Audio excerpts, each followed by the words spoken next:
Hi everybody.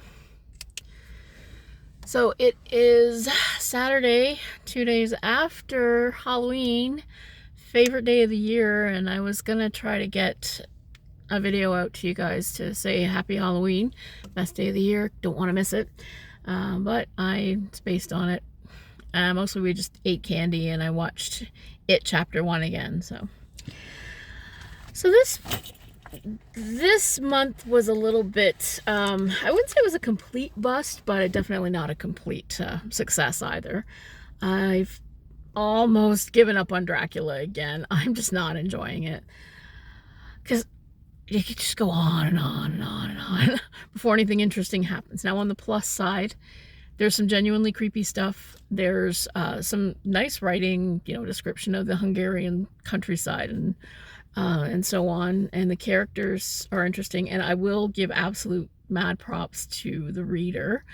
I've been listening to the audiobook, and the reader's name is Gildart Jackson, if I'm reading my handwriting correctly.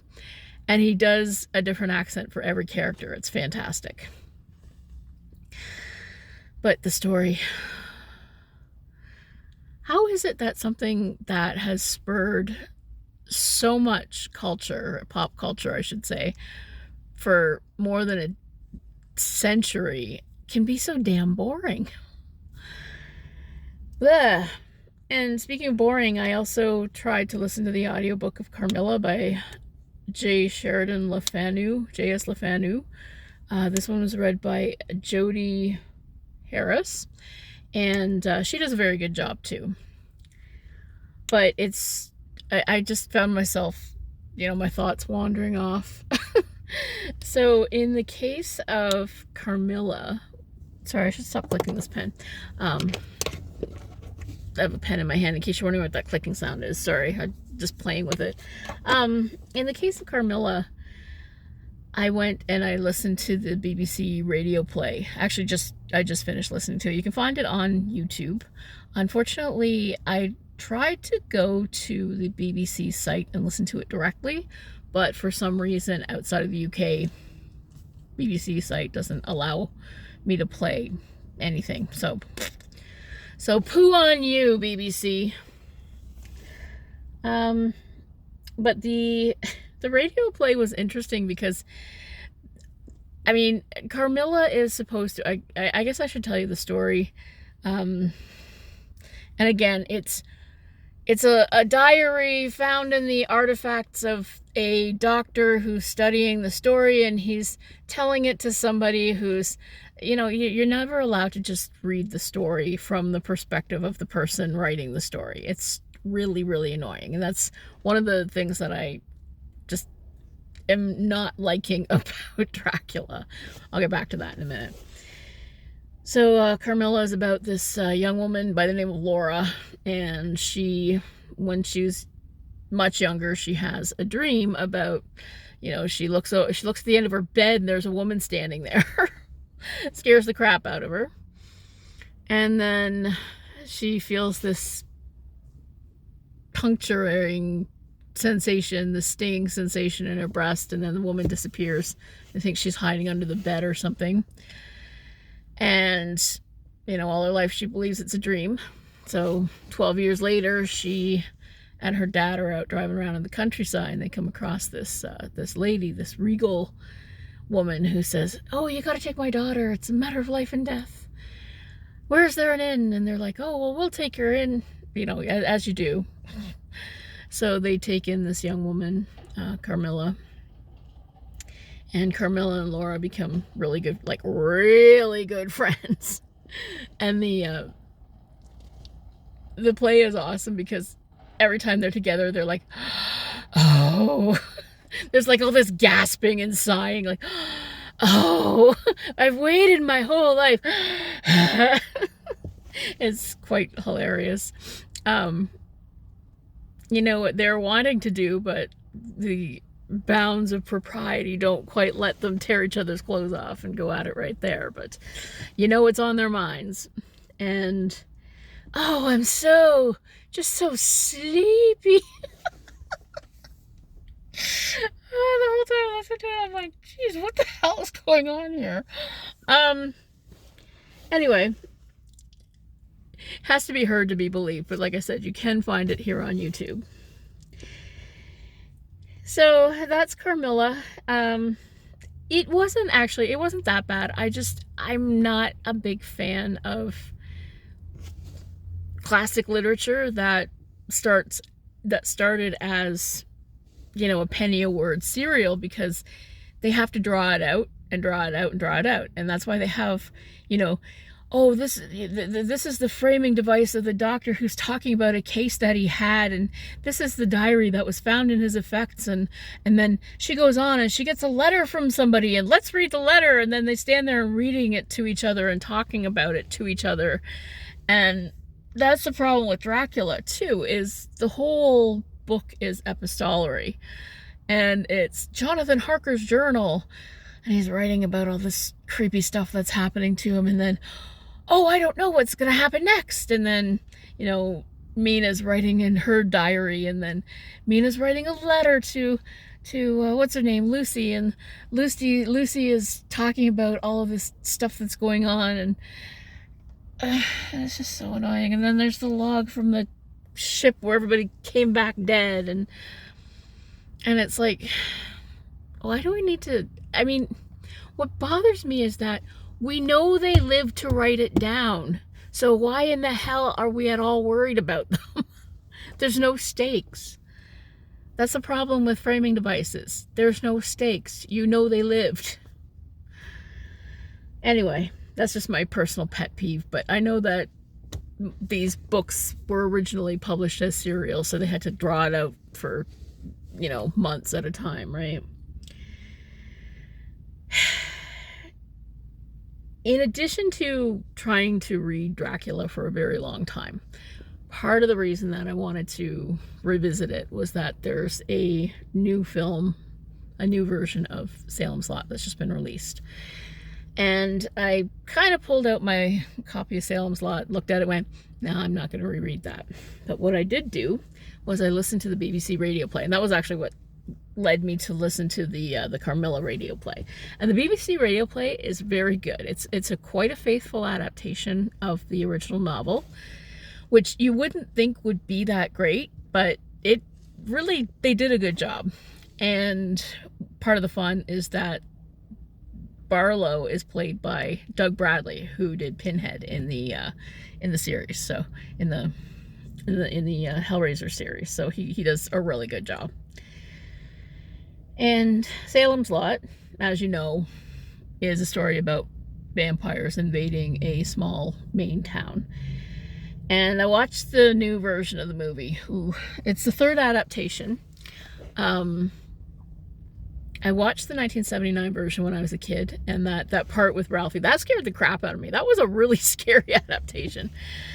I've heard, excuse me, because it moves a little bit slowly, it doesn't quite, you know, doesn't quite add up. It doesn't quite stand the test of time. But the 2024 movie, ooh, there were things I liked about it and things I didn't like about it. What's funny is that the first 2/3 of it are actually pretty bad, and they're the faithful to Stephen King part of the adaptation. But, okay, it actually, you know, it wasn't that bad. It wasn't that great, but it wasn't that bad. I really like the cast. It's got a really good cast that is trying very hard. It's got some pretty creepy scenes. I absolutely love Mark Petrie. Great character, great actor, doing a good job. He's just fantastic. But what bothers me... oh, we need a cross. Well, how do you have a cross? You make a cross. See? You put it together like this, and I'm going to make a cross, and I'm going to put it together like this. You know, they have a lot of weird moments like that where they have this ridiculous expository dialogue before they do what they said they're going to do. And I found that a little bit tiresome. And I think that was part of the problem that a lot of people have had with the film was that it goes through so quickly and everybody just knows that they're vampires. And they figure it out, and they're supposed to be figuring it out as they go. But all of that exposition in there is done really badly. So that was, I think that was the weakest part of the movie, of the first, half of the movie. And then a lot of people, like a lot of the reviews that I've watched and the comments that I've read about it, they really didn't like that they changed the ending. Now, I'm going to talk about the ending of Salem's Lot under the assumption that most people watching my channel have read it, because the book's 50 years old. So in the original book, they go and they find Barlow, or first they find Susan, they stake her, then they find Barlow the next day and they stake him, and all is well. And then Ben and Mark leave, they go to Mexico. A year later, they come back, burn the town down, okay? Which is actually what happens at the beginning of the book, and then it's sort of the flashback. But by the time you get to the end of what happened, it's not bad like a framing device, because, they live. You don't know who these people are at the beginning the way that you do at the end, and it sort of comes full circle, right? Okay. But and a lot of people are commenting, well, the very first line of the book is everybody thought the man and the boy were father and son, and oh no, because the actor's black, he can't possibly be the son. And I'm like, in what world where a white dude can't have a black son anymore? Like, what? But anyway, maybe he's adopted, maybe his wife was black, who cares? But anyway, and I've heard surprisingly little criticism about being woke, because a white male doctor is now played by a black woman. So I'm quite appreciative of that. And Alfre Woodard is always fucking awesome, anything she's in. So I was happy to see her. Where was I going with that? Oh yeah. So they completely, in the last third, they completely changed the ending. They completely changed the location of the ending. They completely changed the main character deaths. They changed a lot of stuff, and they made it more. But what I liked about it was that they made it much more active. There's a lot more action, a lot more fights, a lot more violence, which is always great in a vampire movie. And yeah, and I liked the setting of the last third. I thought it was well done. I thought it was clever, and it really fit the 1970s setting that they put it in. And that was another thing that I enjoyed about the adaptation. So I'll give it a solid, I'll give it a 3.5, almost a 4 out of 5, maybe. I don't know. I don't know. I never know what to rate these things, but I liked it. I thought it had its weaknesses, but the weaknesses were the King side of the story more than the adaptation side of the story, which is probably says a whole lot about the original King story. Now, oh, excuse me. The other thing, the thing that I actually read rather than listened to was Our Town by Thornton Wilder. Now, the reason I read that was that Stephen King once described Salem's Lot as our town with vampires. And he said that if the town didn't work, then the whole story wasn't going to work. And with that in mind, I wanted to know more about Our Town, because I've never actually seen it or read the play.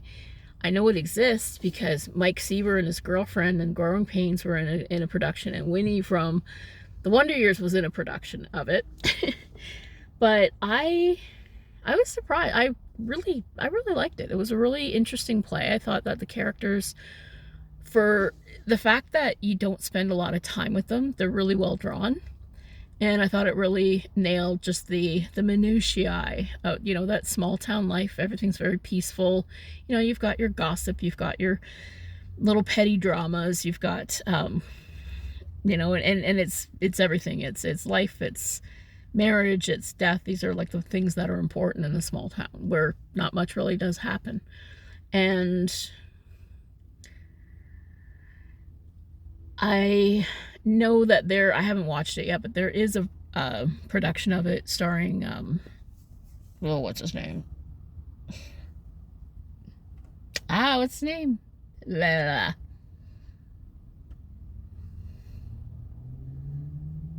Butch Cassidy. Paul Newman. I have to remember his name there. Starring Paul Newman as the stage manager. It's on YouTube, so I did find it. I'll probably watch it later. And recently, in the last few years, I'm not sure exactly when it was, but Jim Parsons and what's her name? Katie Holmes were in a production of it. Somehow I can't see Katie Holmes playing that middle-aged lady, but I guess she is getting up there now. Very weird. And yeah, it looks like it had a great cast, but I will watch the Paul Newman one and see how it was adapted.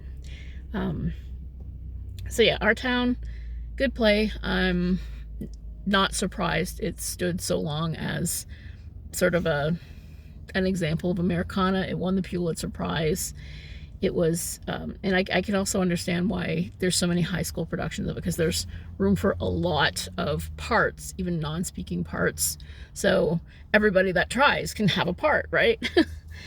But yeah, it's a pretty good play. And I'm not quite sure how, well, I can kind of see why something that is Americana and small towns and the rituals and the characters and the way that they interact and talk to each other would influence something like Salem's Lot, which is all about the small town.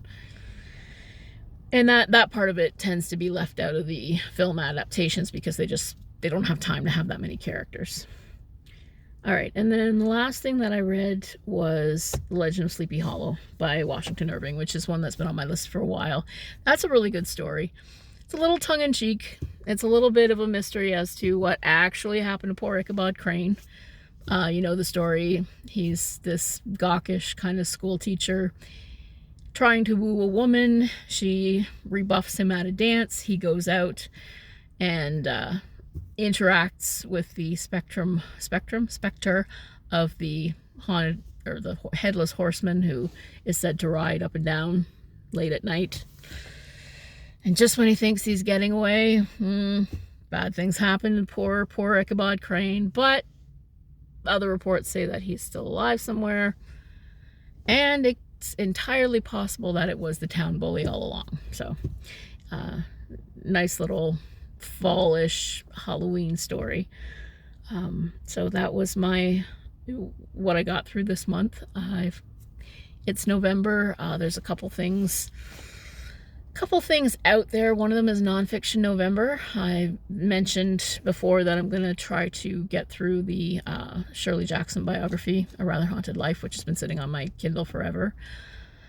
I might take another stab at How to Win Friends and Influence People, because I've read the first 2 chapters, and then yet another book that I sort of started and put down. I have a bad habit of doing that, so I might get through that one. It's only like not even 100 pages, and it's actually a very good read, so I should go out of my way to finish that. And it's also Novelization November. Now, I started the second of the Nikki Heat books during August, and I didn't quite finish it, so I think I'll probably try to finish that off. And other than that, I don't really have any plans for November. I'm going to try to work away on Watership Down, and I'm going to try to do a book summary type thing, because I've been really enjoying playing around with these little AI videos. And yes, I know AI is terrible, but I like it, so I'm not trying to be an artist. I'm not trying to take anything from people who are artistic, but it's just a fun little creative thing. And yeah, that's about it. So I hope you had a great Halloween. I hope that November is going to be full of spooky reads, although, you know, it's bright and sunny, and it's not quite warm out, but it's not cold like it should be in November yet. So global warming is upon us. The winter weather is coming, but not just yet when you see a nice bright sunny day like today. So I hope you're reading lots of horror. Have a great day.